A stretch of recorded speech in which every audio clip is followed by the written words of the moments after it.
एक बार मैं इस्लामाबाद किसी काम की वजह से गया था। जब मैं अपने काम से फारिग हुआ तो मैं इस्लामाबाद घूमने के लिए निकला। मैं एक स्टॉप पर पहुंचा और मैंने देखा कि एक औरत बुर्का पहने खड़ी थी। वो मेरी गाड़ी के पास आकर कहती है, साहब चलोगे? मैंने पूछा, आपको कहाँ जाना है? तो उसने कहा, जहाँ आप ले चलो। उसका चेहरा उतरा हुआ था। मैंने उसकी तरफ देखा और उसे कहा, चलो गाड़ी में बैठ जाओ। वो गाड़ी में आकर बैठ गई। रात के 9 बजे का टाइम था।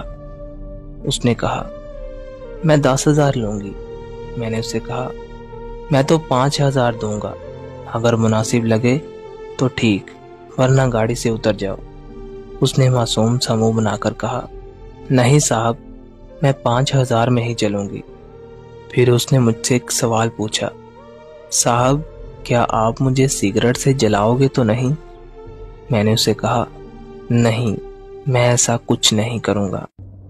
फिर मैंने उससे पूछा, क्या तुमने खाना खाया? तो वो चुप रही। मैं समझ गया कि इसने खाना नहीं खाया। मैंने एक होटल पर अपनी गाड़ी रोकी और खाना